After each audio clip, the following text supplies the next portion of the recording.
Hello and welcome to the Pagan Portal Podcast. It's produced by Moonbooks Publishing and presented by me, Rachel Patterson. If you prefer the audio-only version, hop on over to Spotify. If you like to sneak preview of all of our episodes, then do consider becoming a member over on YouTube, and do please hit the subscribe button. So today we have a very special edition of the podcast, Total Chaos edition. Some very lovely authors here today to talk about a new book that has been pulled together by the legend that is Raven Digitalis. This is Black Magick, 13 Tales of Darkness, Horror, and the Occult. Raven, would you like to introduce yourself? Just tell us a little bit about yourself and your spiritual pathway. Hello, Raven here, and I just can't believe this book is finally in print. It has been a long time, as many of us here can attest, and it's just amazing to work with Moon Books as my third publisher, and it feels so fancy that you're in the UK, and I've worked with incredible authors and editors and everybody throughout the process, so thank you for everything, Moon Books. And yeah, the title hasn't changed since 2008 during the inception of the book. It's still called Black Magick, 13 Tales of Darkness, Horror, and the Occult. And as for an introduction, I'm the author of what will be 11 books with Llewellyn and Crossed Crow and now Moon Books. And I write about shadow magic. And this is my first fiction project. So I write about shadow magic and I write about empathy. So I write books specifically for empaths and for those who pursue magical spirituality from a dark but positive angle. And actually, I brought my two oracle decks. I co-created two oracle decks. The first was the Empath's Oracle. So I'm very proud of how these turned out. And the one that just came out is called the Gothic Witch's Oracle. So this one's on Llewellyn, and this one's on Crossed Crow. And I think with the Black Magick project coming out, it's just a perfect addition to what's been unfolding. So I'm so excited. And I'd love to hear from the other, there are 13 authors in total, of course, and 5 of us could make it. So I'd like to hear from the others now. Tell me about yourselves. Thank you.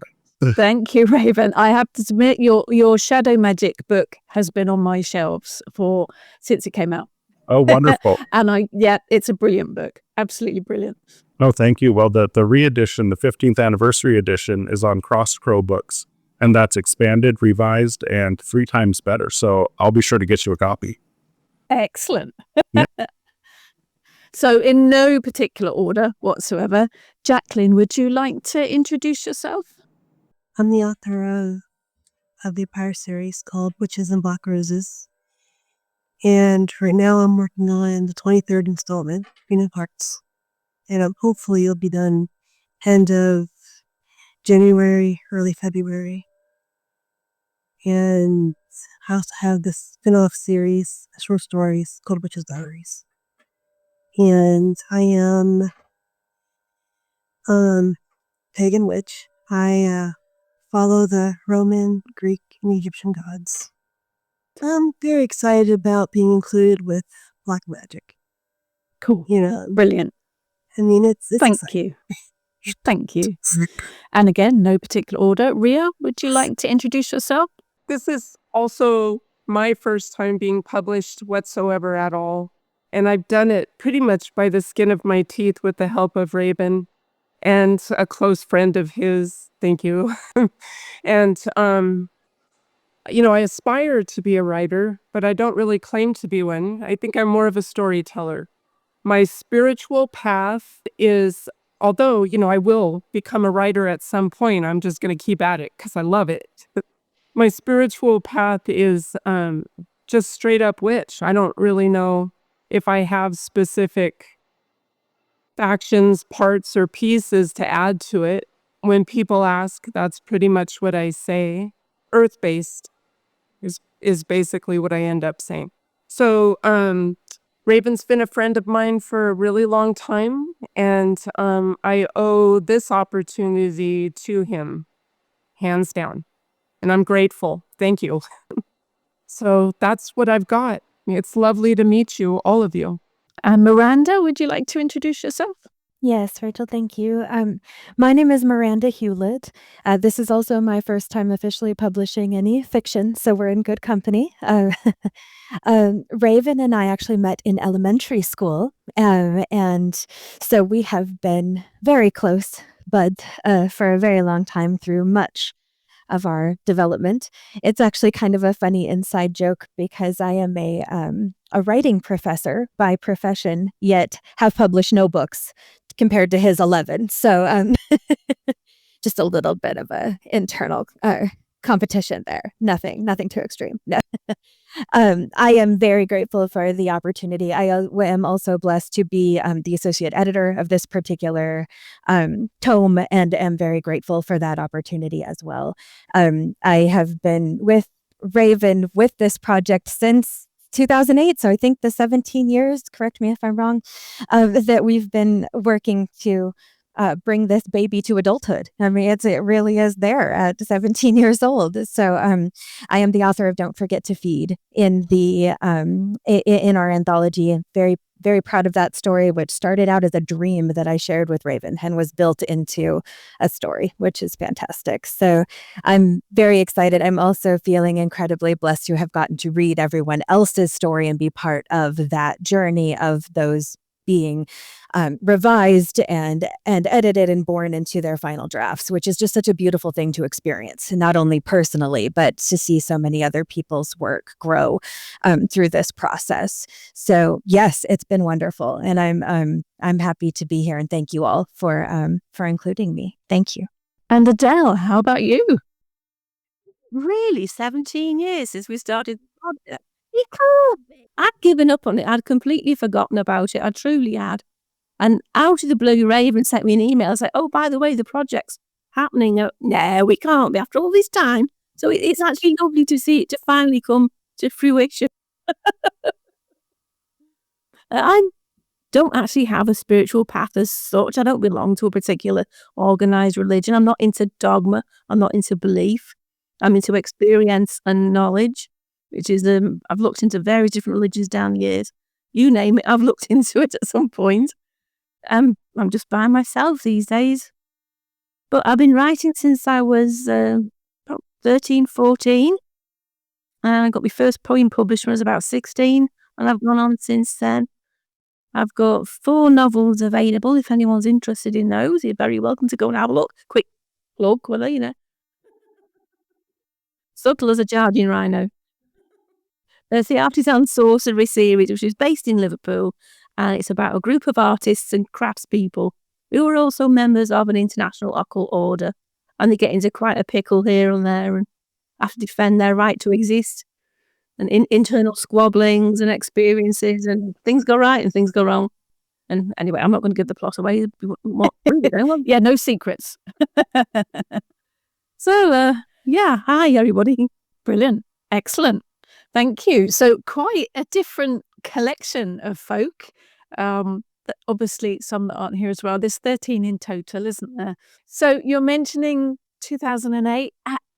What's the beginning? How did this all start, Raven? So my first book, Goth Crap, published on Llewellyn in 2007. And that prompted me into the limelight at the time with MTV News and interview after interview for all these different media sources. And it was very overwhelming, but, and really good feedback and really bad feedback. Goth Crap is a book that I have mixed feelings about. I wouldn't write it today, but it's like a time capsule. So I'm happy about that. It was fun at the time. And while I was working on the Shadow Magic compendium that you mentioned, Rachel, right around that time, I got the idea, hey, I want to do some fiction. I've never written fiction before. So the title just came to me. I was like, it has to be horror because I've always had a soft spot for intelligent psychological horror and thrillers.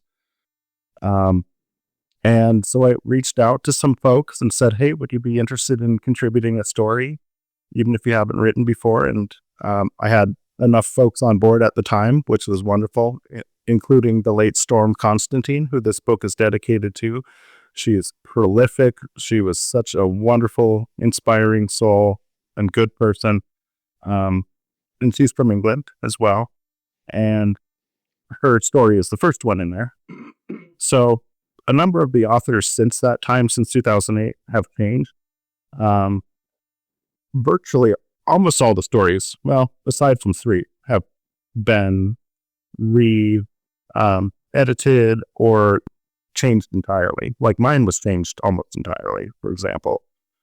And I'm just so happy with how it turned out.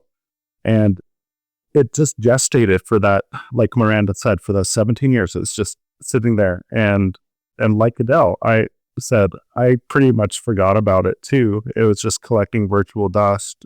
And then when I was in Hawaii, I'm back in Montana for now, but when I was living in Hawaii, I was working on my Gothic Witches Oracle deck, and I got the inspiration, like maybe I should try reviving Black Magick project. And so I reached out to folks again, and some were on board and some were not. And it reached its final form finally. And I just can't believe it because so many publishers refused it because there's horror content. There's some triggering stuff, especially USA publishers tend to avoid, and especially if they're not fiction publishers specifically or horror publishers specifically. So it was quite the task to land with Collective Ink and Moon Books, and it happened, and I couldn't be happier with how it turned out. After all those rejections, it has taken a lot of work to get to this point, and I'm just really happy with the results. And it's such a diverse collection of tales. It's incredible, and all the tales carry some element of occultism or magic, and that's why it's called Black Magick. So some of them are more covert, you can't really tell, and then other tales, it's more obvious. There's Wiccan rituals in some. There's traditional witchcraft in some. There's occult ceremonies in some, but others, you have to kind of look for the occult element, but it's there. So it's quite the ride, that anthology. It is quite a mixture, isn't it? Because you say you've got a bit of science fiction, a bit of fantasy, a bit of horror, a bit of magic. It is quite a broad range of the spectrum, isn't it? To bring them all together is fascinating. Yeah, and that was one thing. I rearranged the order of the stories so many times. Mountains of lists going, like how long certain stories are, what their content is, so they would flow quite nicely one after the next if someone decides to read it cover to cover, which is not required by any means. We've got some stories like Miranda's and Rhea's that are 10,000 words and they're very long. And then there are a few that are very short as well, which I love. And it's made for the perfect word count as a result. So let's have a look, if we can, at some of the stories. No spoilers, obviously. But perhaps, Miranda, would you like to start? Just give us an overview of your story in the book. Absolutely. My story begins with someone waking up in utter darkness. And she has to, through the course of the story, she is working to find out where she is, but also to try to find a way back to something that is familiar because she's in complete blackness. And so she is discovering her environment with her fingers, with smell, because she cannot use her eyes, obviously, in the darkness. And as she is exploring and starting to discover where she is, she starts to piece together some rather grisly details and some rather I'd say unexpected pieces that she is uncovering. I don't want to give away too much because this is a huge part of what the story is that sort of uncovering. But the horrific element there is obviously losing the ability to see suddenly and without expectation. You're, just waking up unable to determine where you are, completely unrecognizable, and then trying to figure out what to do from there. There's no assistance. There's no one to communicate with. There's nothing. So that's where the horror begins with that particular story, a very sort of natural psychological horror of what might happen to us if suddenly deprived of all of the tools that we are used to using for making our way through an environment or assessing where we are or reaching safety or familiarity. That's how it begins, and gets worse. That terrifying, even to start with. Yeah, the thought of waking up and not being able to see anything, something that we are so used to. Yeah, that's terrifying to start with, isn't it? Adele, what about your story? Mine's called Spanish Jones, and it's a story in 3 parts. The first part is set in a historical era, and it's based on a local island called Hilbury Island, which is just off the Wirral Peninsula. A real place, you can go and visit it. And it involves pirates and Selkies. The island does actually have a history of pirates, but not quite the way I've written it, but yeah. And then part 2, I don't want to give too much away, obviously. Part 2 comes more into present time, and you've got a bit of conflict between human and Selkie. And then part 3, each part follows on. And then part 3 is more about a group of probably Wiccans. I say probably because I've kind of invented the ritual so nobody can cause offence anywhere. And things don't go quite right. And it features a conflict between traditional witchcraft and modern versions of witchcraft, and how some people approve and some people don't. And what happens when the Selkies meet with it. Yeah, that's right. It's real life. Yeah. The older generation meeting the younger generation and thinking, that's not how you should do things. It is a story. It's not fact, obviously. Oh, I don't know. I'm quite familiar with that scenario. A bit of humour in there anyway. Oh, good. I like a bit of humour with my horror. The third part is tongue-in-cheek a little bit. Bit of humour. Brilliant. I think it made Raven chuckle when he read it first time. Brilliant. Jaclyn, what about your story? It's called Captured, and it's an erotic thriller. Okay. Yeah, the idea for I really don't know how to say this without, I don't want any spoilers. We just want teasers. We just want people to go, oh, I'd like to read that. Okay. Well, it starts off with the main character in a shop looking for items of a ritual. And okay, I know it's going to sound funny considering where she is, but trust me, No, that actually makes sense, which is very bizarre, but yes, it makes sense. Yeah, it is. I did that on purpose. I wanted to set it differently than how I normally start. But I had her like a lot of inner dialogue, her worrying about something because her husband's kidnapped. And that's all, I'll say. And with that, there's a serial killer. And it just gets good. So you'll have to read the book to find out the rest. Yeah. But like I said, my idea for it really had a neat story. My husband and I were on our date night at one of our favorite Asian restaurants, and we were just taking selfies and joking around, and he said something that at the time I really wasn't sure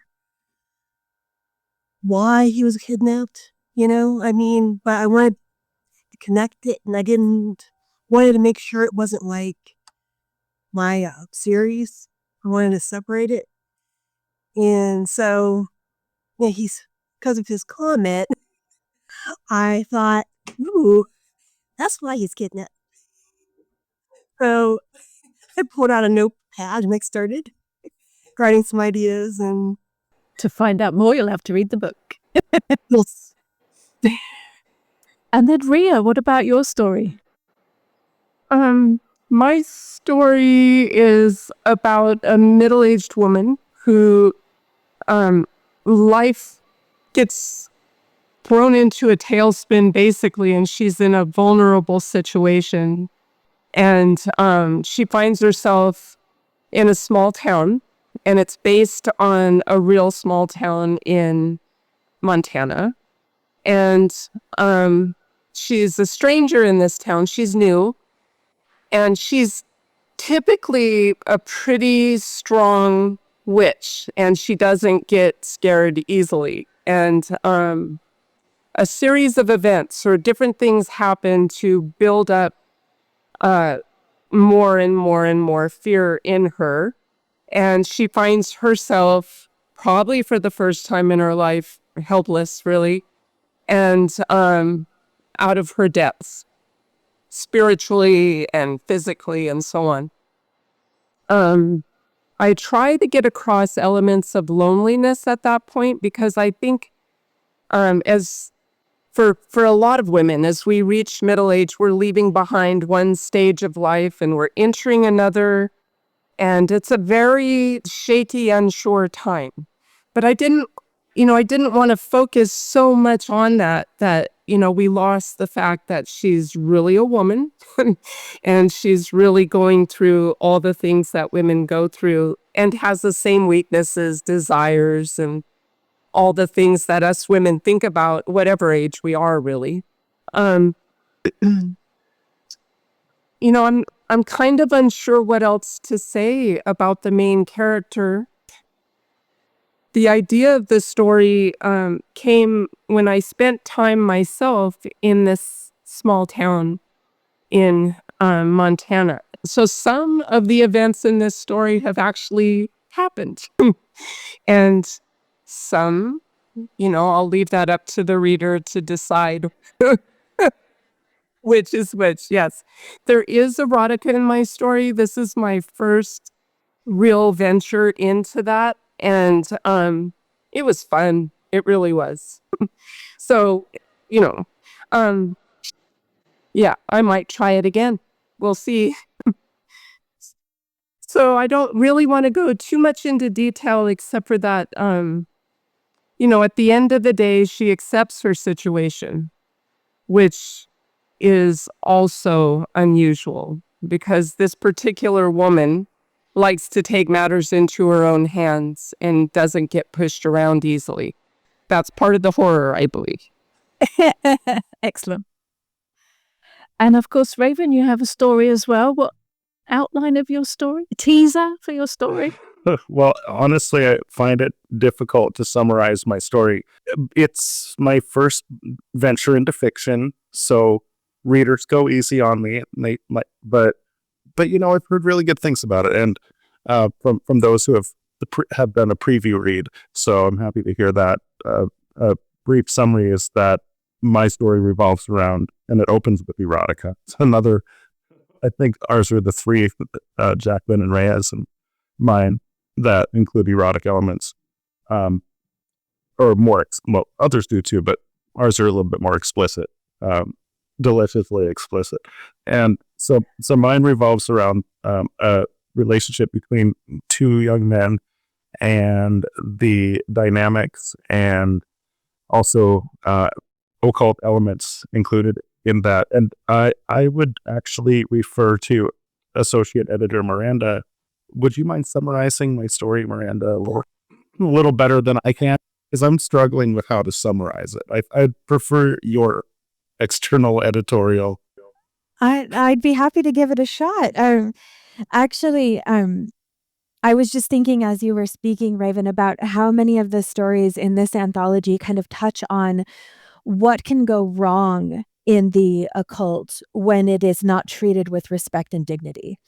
And I think that is a common thread through several of the stories in this anthology, which is very interesting. I think it's very interesting to see those common themes arise when people didn't work together originally to create this. It sort of speaks to our time and speaks to our own thoughts about where we are in our lives and where we are in our world, I think. But the Raven story, I think, is really beautiful because the protagonist is quite innocent and is faced with that sort of vulnerability that I think many of us have in young love and wanting to connect with someone and wanting to trust them and wanting to imagine a future while maybe starting to realize that it's not as perfect as we might be imagining. And those not so perfect elements start to become glaringly obvious to the point of like, oh, do I need to do something here? Do I need to change something here? And it starts to change even the tone of the protagonist's a perception of the world. You start to recognize how love and someone close to you can influence how you see the world, how you react to the world.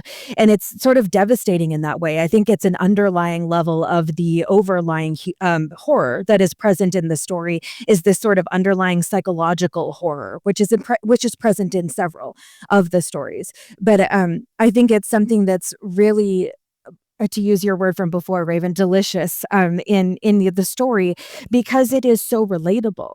And to say like, I've been there, I've put myself out there like that before, to be to feel like that isn't reciprocated and where that can take you and how you decide what to do with that. Do I try to fix this? Do I try to leave? Can I leave?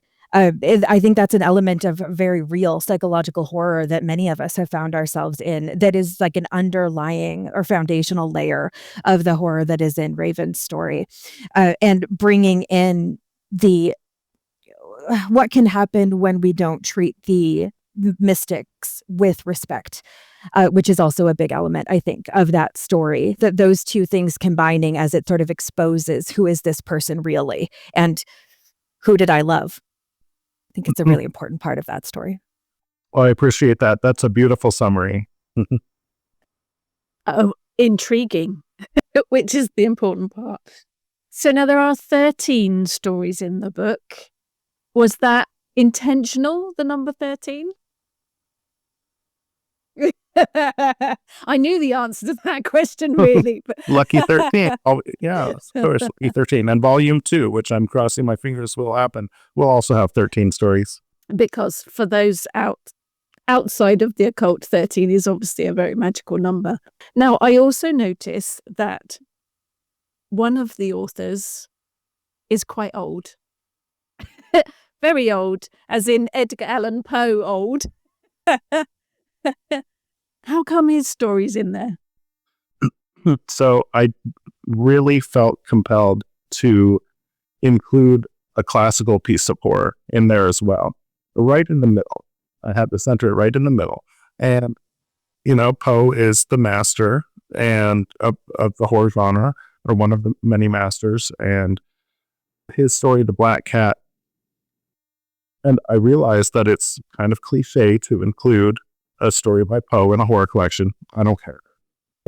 It works perfectly in there. And for those that haven't read his work or haven't read that particular piece, I look forward to hearing what they think as well. But that piece really speaks to me. I have a one-eyed black cat who is my familiar. For one, the protagonist / antagonist, see him as he will, the complicated character in The Black Cat, the man, he suffers from alcoholism and alcohol dependency. That's something that I've struggled with myself, not to the point of violence, but to the point of distress. And that's one of my battles. So it spoke to me in that way. And, I'm very claustrophobic. That's a big fear. There is, an element of violence against animals in that story, which breaks my heart. It's something that is truly horrific to me, and in any manner. And I still felt compelled to include it because that's a real horror that we deal with in this world. And it's good to see that, that kind of terror does exist in the world. Those are the reasons why I chose to include his piece. And he was very happy to be included, I'd like to think. So. And as you say, he's right in the middle. He's number 7, another lucky number, another magical number. Yeah, exactly. Brilliant. So the title Black Magick, any particular reason why that title? Well, the first reason to call it Black Magick is because it's such a strangely loaded term. It refers to manipulation through the magical arts, and every story contains some element of that, darkness and manipulation by way of magic or occultism in some manner. And it is just the most fitting title that I could come up with. And it's also very interpretive. So it means different things to different people. It has many layers and levels, that term does. So because of its interpretive nature, I felt it would be a perfect title for the collection. Because it is art. It's all art, It does have, Black Magick does have an evil connotation to some people, doesn't it? It does have that reputation. Absolutely. So we'll add that in with the horror as well now. I was just admiring your picture on the wall behind you, Rachel. I can't see it clearly from here. It's Which got a one? person with green leaves above the head. Looks rather This one? interesting. Yeah, that one. What is that? It's Sulis. It's the goddess Sulis from Bath in Somerset. Who drew it? Do you know who the artist was? Yep, it was Naomi Cormack. It's lovely work. She does amazing artwork. She's one of the ancient English goddesses around before the Romans. Yeah, that's my thing. Ancient English goddesses. I wanted to quickly touch on the Black Magick topic, if that's okay. So for some of us, Black Magick isn't necessarily negative or evil. There's a part of it that is more benign, in my opinion, and I'm not speaking for anybody but myself here. So the way I describe it when I'm really asked and I'm put to it is that, we need the night as well as we need the day. And so, Black Magick would be, in my opinion, more receding. But I don't, I really don't do creepy things like put spells on people or hex folks, or that's not really my speed. So to me, Black Magick is right in the middle and more about receding and inward type of reflection and magic, and under the light of the moon at the brightest. And so I just wanted to put that out there so that we're tempering the negative connotation, or the scary connotation of Black Magick being considered negative or evil. So I thought I'd throw that in. I totally agree. I think you have to have an understanding of the light and an understanding of the dark. We need to walk the line between the two, don't we? You can't have one without the other, really. It's just about having that balance, isn't it? Yeah, absolutely. Anyone else thoughts on Black Magick or anything else you want to throw in? We want to come to England and do a book signing. We want to come to your area and do a book signing. Yep.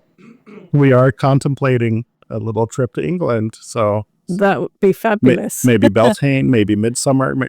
Maybe folks can put in the comments below where if we should come Midsummer, Beltane of 2025, or a different time, like what's best, because we'll be mostly centered in London and Cambridge when we visit, probably. And there are the 3 big metaphysical stores there, and I believe they'd be quite open to 3 different book signings if we can pull ourselves together and make that happen. So exciting.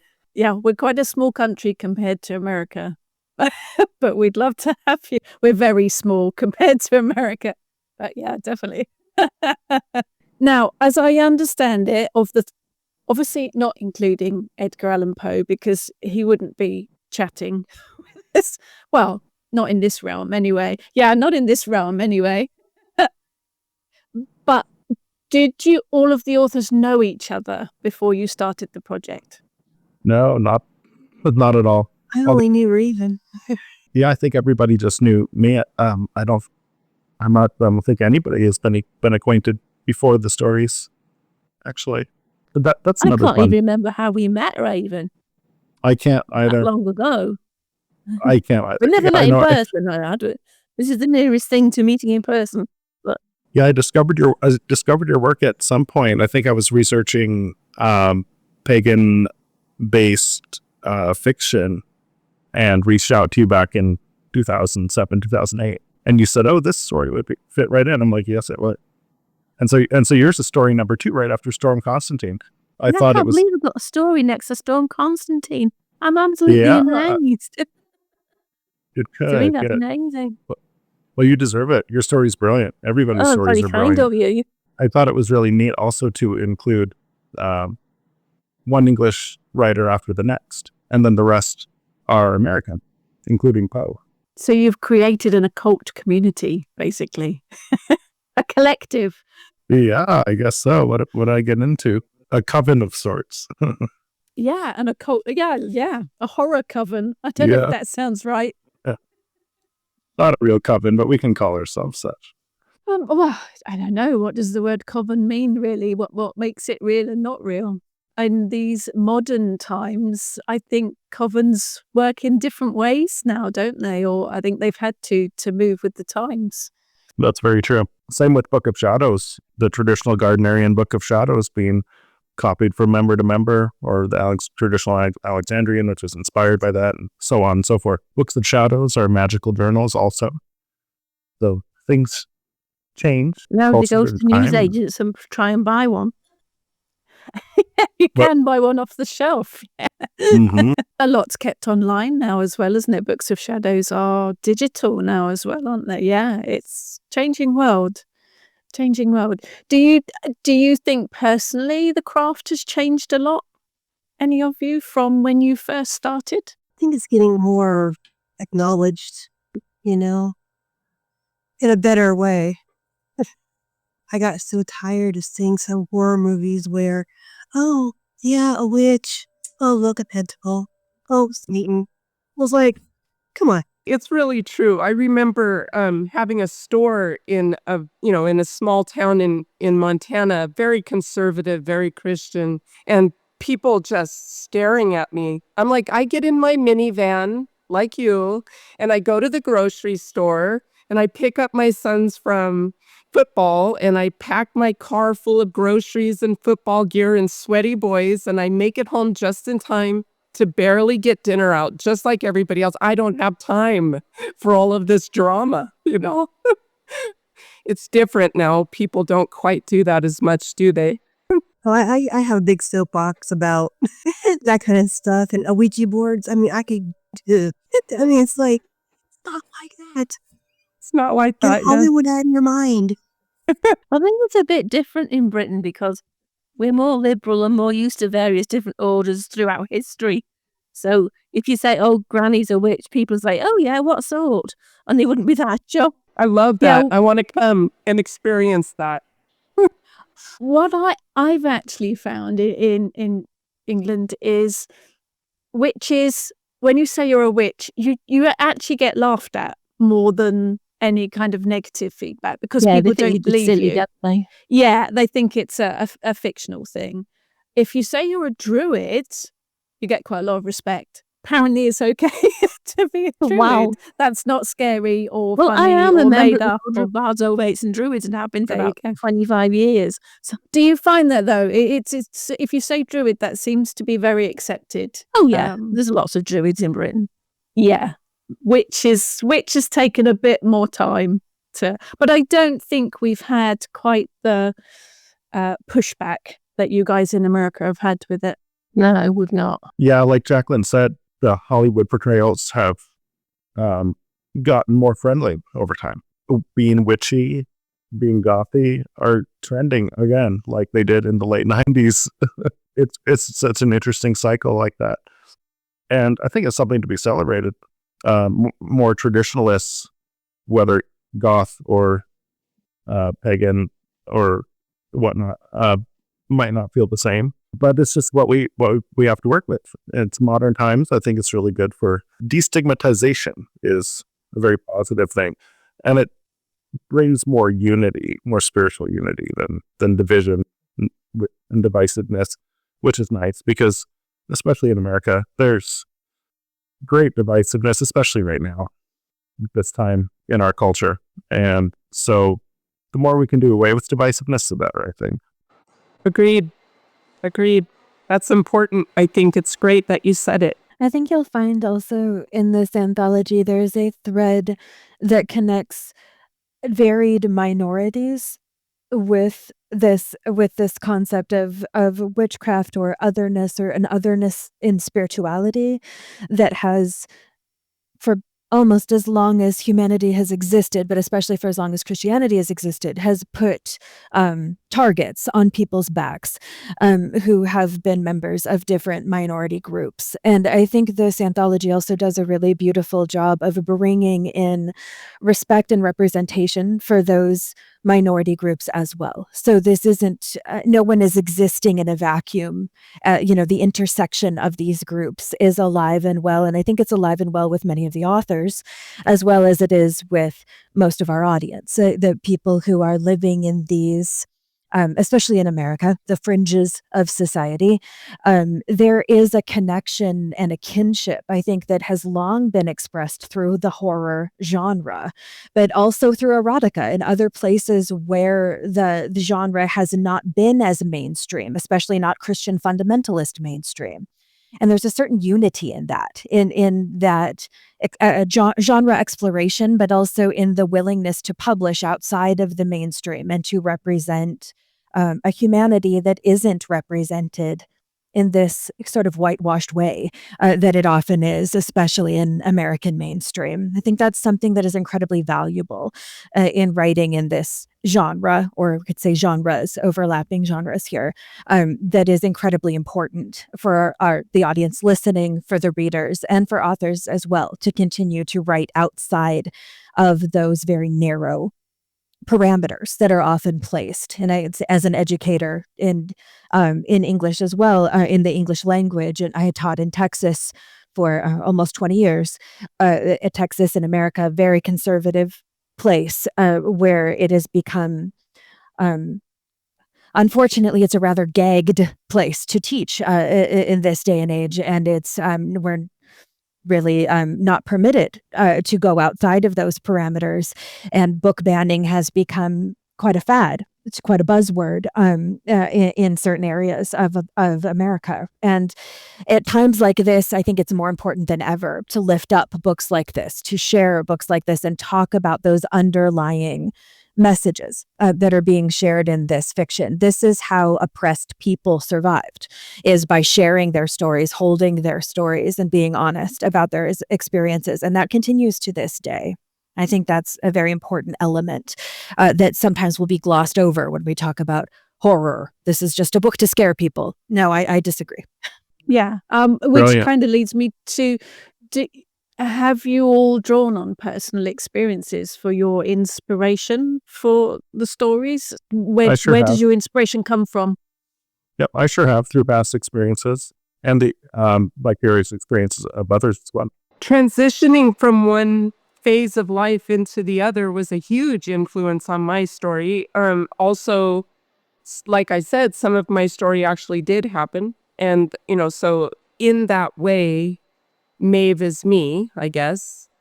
She's not totally me, but quite a bit of this story is from things that I've gone through, or personal experience, or things that I at least thought about.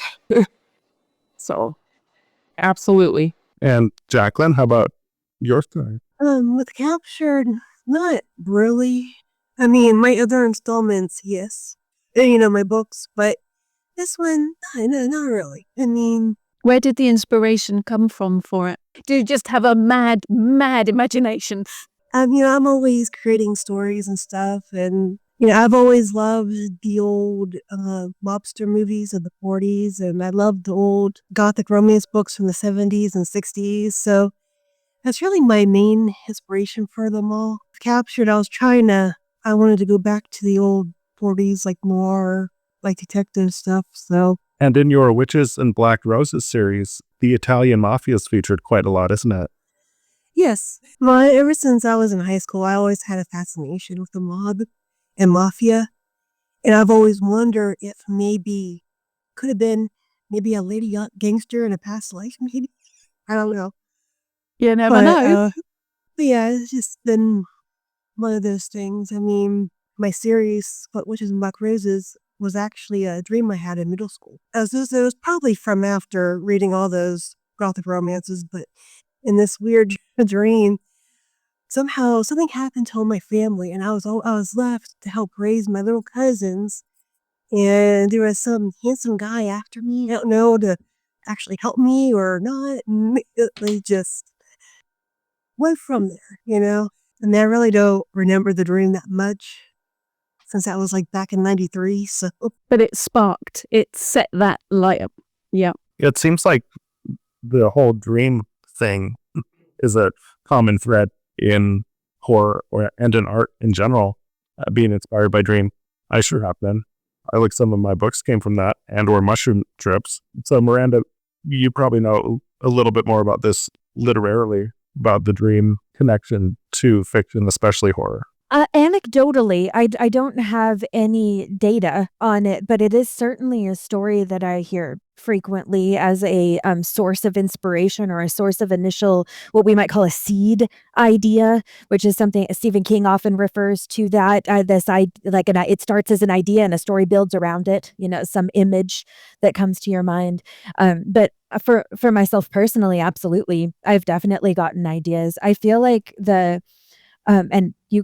many of you here are more experts in dream analysis than I am, but I think that there's a time in something about the subconscious being free, when we are unfettered by the daily tasks or what might be interrupting the thought process.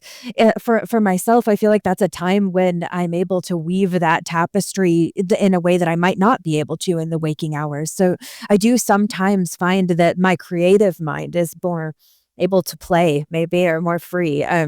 So I get those initial seed ideas from dreams. Absolutely. But maybe others can speak to that. Is that a common thread for you as well? So Rachel, lovely publicist and new friend, you're an author of notoriety yourself. Has some of your work come from dreams or been inspired? I haven't written fiction. All of my hats off to you guys for writing fiction, because I think I write about witchcraft because I do it. Fiction, I've had a go badly. I think it is incredibly difficult to write. I can get ideas, but they don't ever hang together. So I think you must have a specific type of creativity, something in your brain that strings it all together. It is storytelling, isn't it? And that I'm rubbish, to be honest, at that. I think that is a definite gift to be able to create a story. So Adele, you have written fiction for quite a while. How's the dream element work in there for you? I don't get ideas for stories from dreams at all.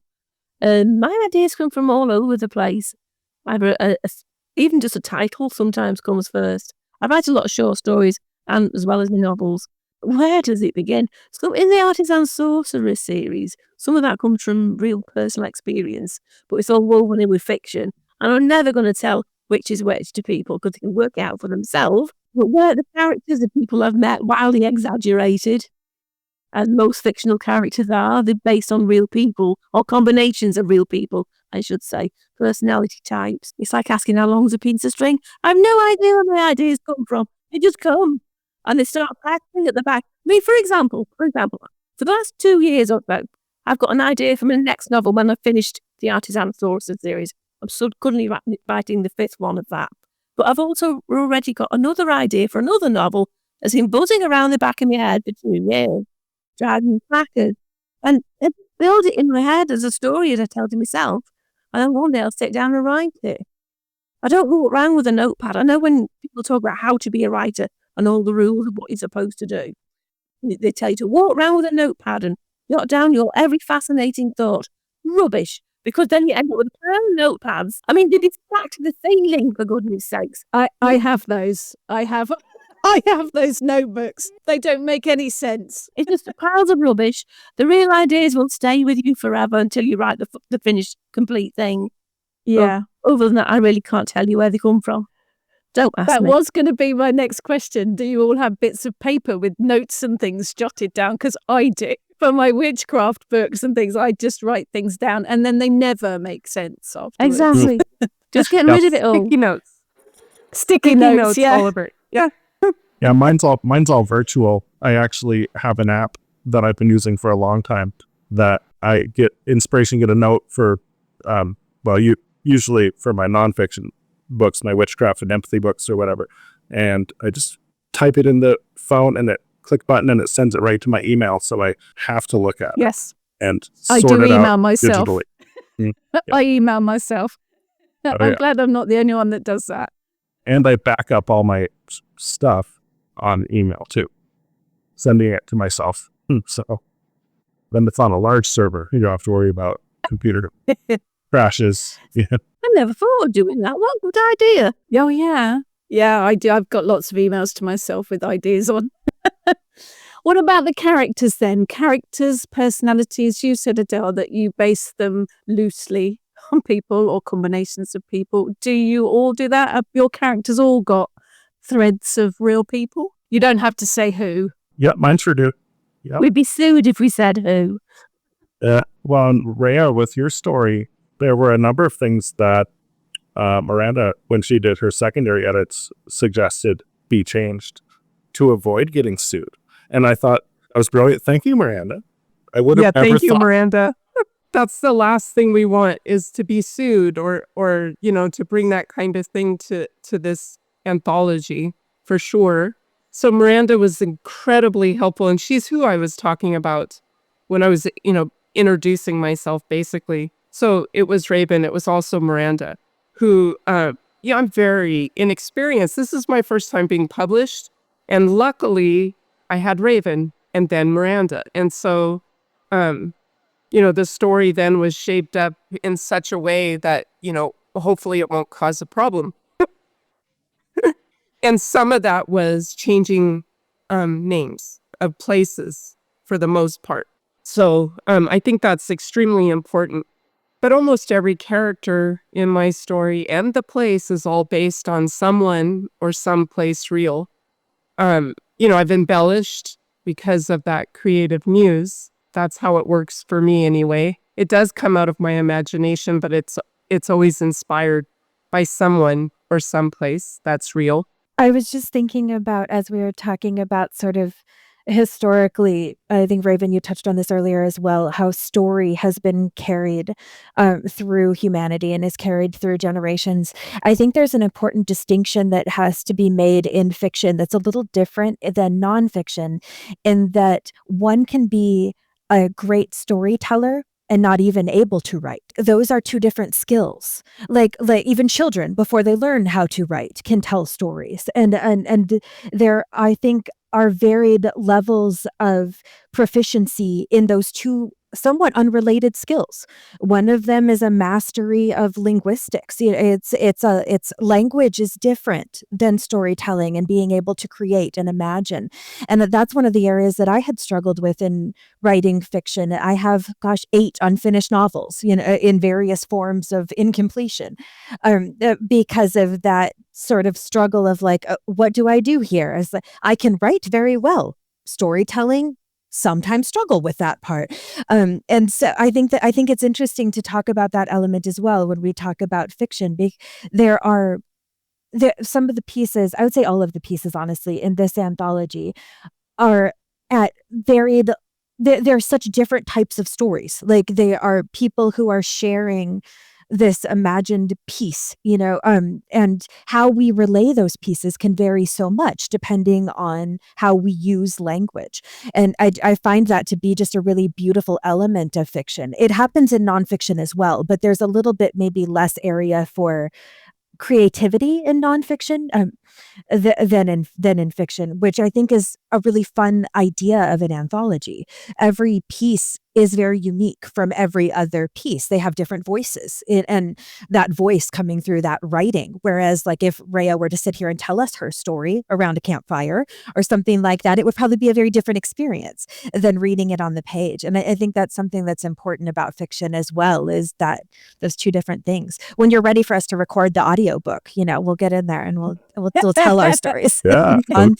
So what about the names for the characters as well? Do you just randomly pick names? Do you have names come to you? Do you think for want of better wording, bad guys, do they need specific types of names? Do the good guys need softer names? How does it work? I have the names just come to me personally. For me, it depends on the story.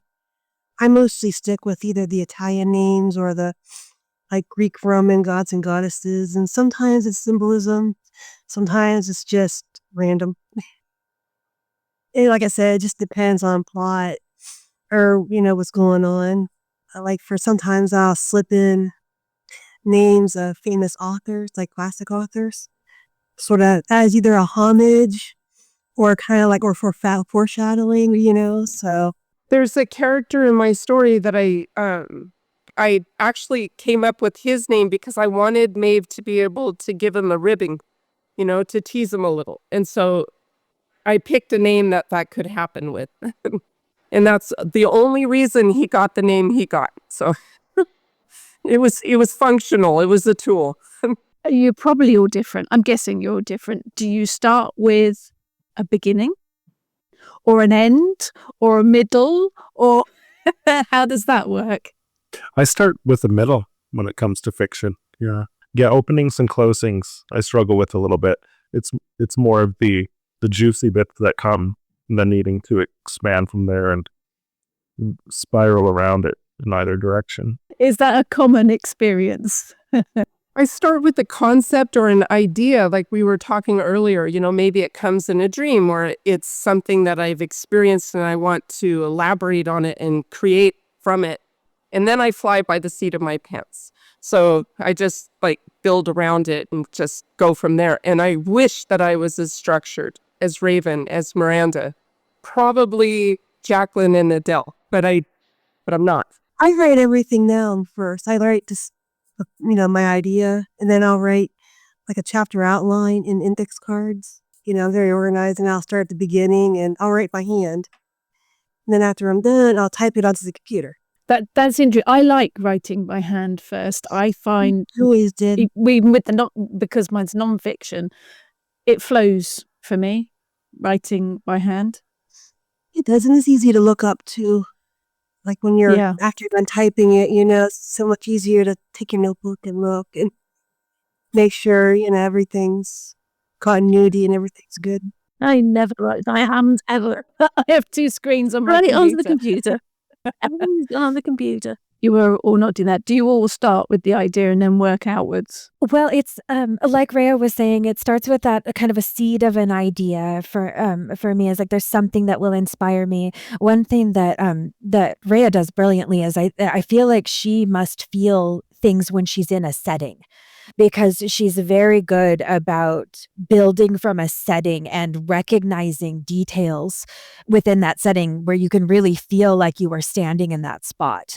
She's very good at that. And it makes me think that, wow, I wonder if those ideas were coming to her while she was standing in that spot as she's pulling in this information. Did that help her paint that picture? For me, sometimes it's a setting like that. Sometimes it'll be just a specific interaction that I see. And so it'll even in a real experience, like there a story that I'm currently working on it is something that I experienced. I was standing in a parking lot, and there was a boy who had a dog on a very short leash, and he was just probably 8 or 9 years old, a young boy, but just yanking this puppy. And I was pulled in 12 different directions of react, don't react, talk to this child, don't talk to this child.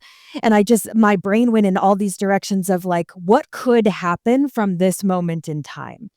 And that for me built itself into a short story of like, there are many different pathways, and our paths happened to cross at that exact moment because I pulled into the apartment at that moment and saw that happening.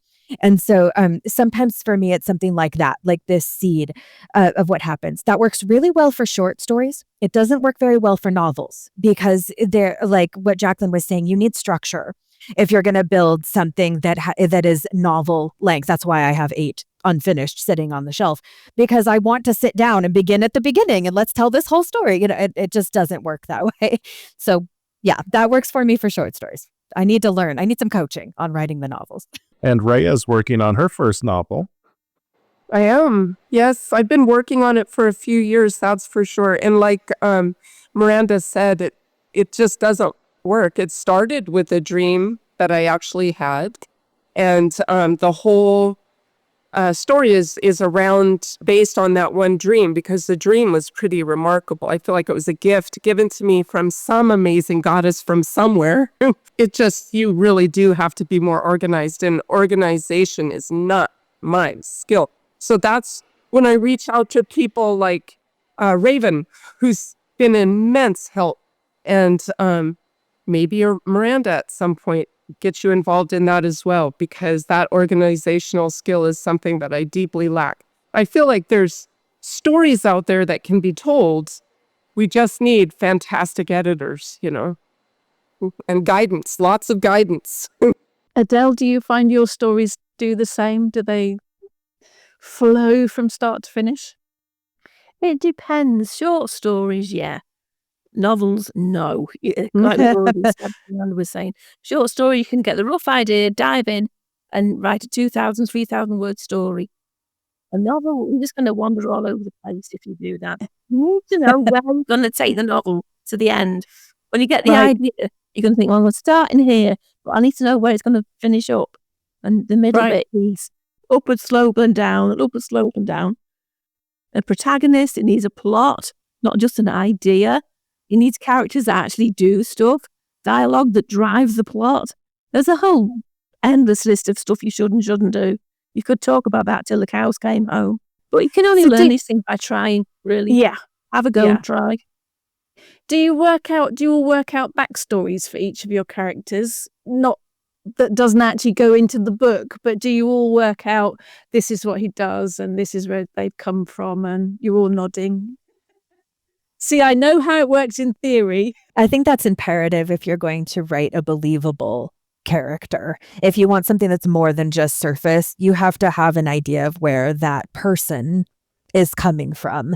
What's motivating them? Why do they speak the way they do? Why do they make the choices that they make? Even if they're only there for a brief period of time, all of us are a collection of all of those previous experiences. I think you need to have at least a general idea if you want the story to feel relatable, which I think is something, the characters being relatable and recognizable as human beings is pretty imperative for functional fiction. Even if all of it is completely fantastical, as humans, we have to be able to have a certain element of connection to the characters. Even non-human characters have human traits. You know, they have to be relatable in some way.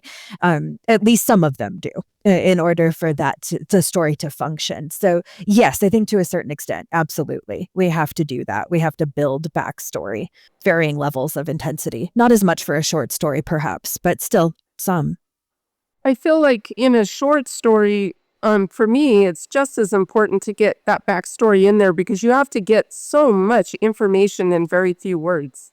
You know, I think it's extremely important, like a negative character, the bad guy, so to speak. You know, you've got to have things in that character that are also somewhat likable, at least relatable, like Miranda said, something that each one of us can say, oh, I can see myself doing that, or thinking that, or being that way, or I understand that. That's what makes them such good bad guys, you know, because we kind of secretly suspect that we might be that.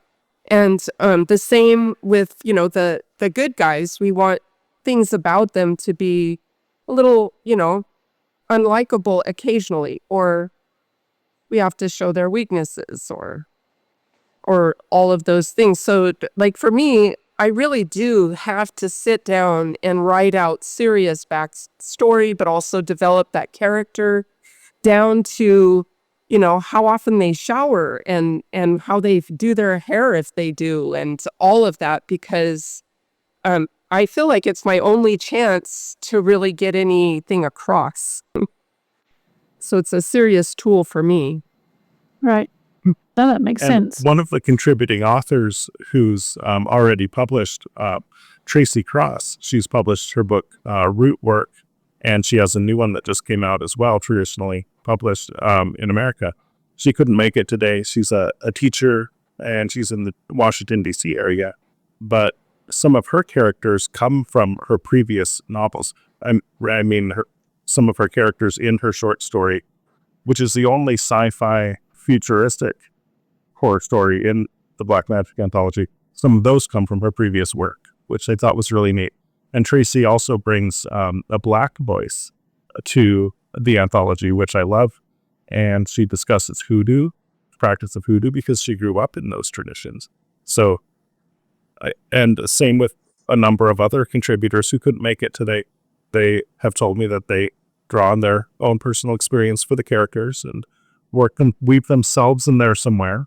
And like Rhea said, do some exaggeration to create that storytelling. So that the cover of the book is quite striking. It is. It's just spooky, isn't it? It's what we would call a poppet, but probably Hollywood would call a voodoo doll with the obligatory pins stuck in it. The inspiration for the cover came from, it fits, It's perfect, but... Well, I was just trying to think of some stereotypical portrayals of what Black Magick means. And it's like, we'll just go right to the poppet, the voodoo doll. And the designer over at Moon Books did a fantastic job, and it's such a very striking cover. Miranda knows somebody who was very frightened by the cover. It's easy for us in either the horror field or the witchcraft field, like Jaclyn and I were emailing about. We often forget that regular, normal people get freaked out by some of that stuff. So it is a freaky cover. This Black Magick, that's a scary term for a lot of people. And hey, I think that's part of the appeal. I love it. Yeah. Yeah. Yeah. When I first saw love that the cover, I cover. thought it was adorable. I did too. Yes, yeah. Oh, I'd have look, that on my wall. cute. Yeah. That's understanding. That's lack of information and lack of understanding about how a poppet works. And that's good old, I guess, Hollywood, Disney and all the rest, making it to something that it's not. Well, it could be, but generally not. But thankfully, when my parents saw the bookmark, they're like, "Oh, that is cute," and, the doll. And I love them, but they're a little naive. They're like, "Yeah, it is cute." And that's another thing. If any of the viewers or listeners want a bookmark, I've got a bunch of Black Magick bookmarks, and I autograph them on the back with a shiny silver pen. So just get in touch with me, ravendigitalis.com or ravendigitalis@gmail.com, and I will send you bookmarks for free. Just tell me how many, and they're yours. Little special offering. And I put some in the stocking of my parents and my brother and sister love, and they loved it. Cute. Excellent. And Mom was like, "Oh, do you have more for the rest?" I'm like, "Well, not yet."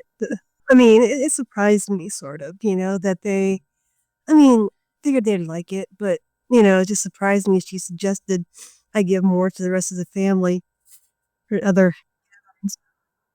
I just still can't believe that this got published finally. 17 wonderful. years in the Thanks a gestation. lot for that. Thank you Yeah. all. It's just, You're welcome. I love how it turned out. I think every story is magnificent. And they're so it's something varied. to be It's proud incredible. of. Yeah. And I can't wait to hear feedback from others and work on a volume 2 if all goes according to plan. So Brilliant. Yeah. Thank you Not for not long now. giving up on the project. Yeah, that's 17 years is quite impressive, isn't it? It's amazing it's been that long. I know, Yeah. I can't imagine it hardly. And like I said, it just gathered virtual dust from 2008 to 22 when it got revived. But something, the muses, what have you, said, time to revive the project. And then it all came together so seamlessly. A lot of work, but worth every hour. Yeah. Excellent. Well, thank you so much, everyone, for joining us. Black Magick, 13 Tales of Darkness, Horror, and the Occult. There's twists, turns, free bookmarks. Absolutely fascinating. Yeah, very, very much looking forward to that coming out. Thank you all. Thank you to all of our listeners and to all of our viewers. And do please join us again next time on the Pagan Portal Podcast. Blessed be everyone. So much gratitude. Blessed be. You have been listening to the Pagan Portal Podcast, a Moonbooks Publishing production. For more information, please visit our website.